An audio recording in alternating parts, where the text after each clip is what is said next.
buku bentang literasi yang berjudul Lilin di Jendela karya Fathia Askan Nujuda. Di sebuah desa yang terletak jauh dari keramaian kota, ada satu rumah tua yang dikenal oleh penduduk setempat sebagai rumah lilin. Setiap malam, tanpa peduli hujan atau cerah, selalu ada sebatang lilin yang menyala di jendela depan rumah itu.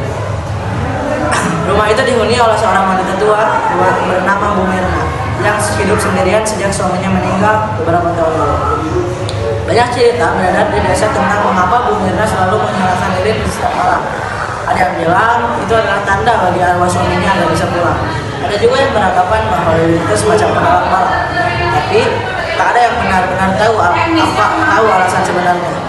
Karena Bu Mirna jarang berbicara dengan orang lain. Suatu hari, seorang pemuda bernama Raka yang baru pindah ke desa merasa penasaran.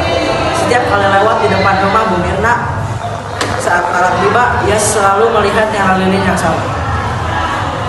Berpendar lembut di kegelapan, Raka memberanikan diri untuk bertanya langsung pada Bu Mirna. Saat itu, ia mengetuk pintu rumah tersebut. Tak lama pintu terbuka perlahan.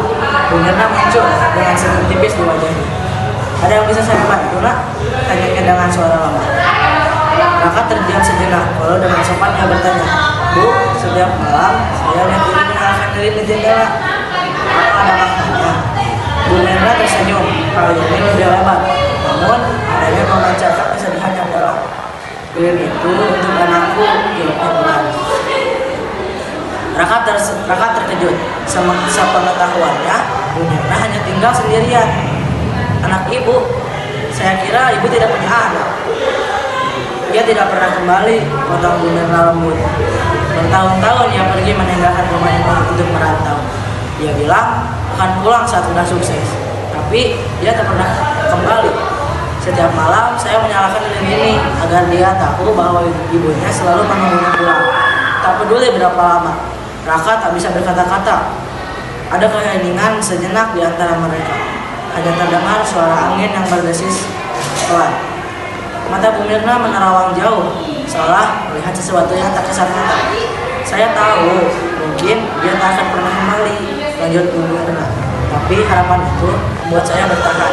Selama lilin itu masih menyala, saya percaya dia masih ingat dalamku. Setelah pertemuan itu, Raka merasa ada hal yang berbeda. Setiap kali melihat cahaya lilin di rumah Bu Mirna, lilin itu bukan sekadar cahaya kecil di jendela, melainkan simbol dari cinta yang tak pernah padam dan harapan yang tak pernah pudar meski dunia di sekelilingnya berubah. Hingga suatu malam, lilin itu tak lagi menyala. Warga desa baru sadar bahwa Bu Mirna telah pergi menyusul anak. Bukan di dunia, tapi ini tempat di mana akhirnya dia bisa bertemu kembali. Rumah tua itu kini kosong, namun kisah tentang lilin di jendela terus menjadi legenda yang diceritakan dari generasi ke generasi sebagai pengingat tentang cinta dan kerinduan dari seorang ibu yang ada.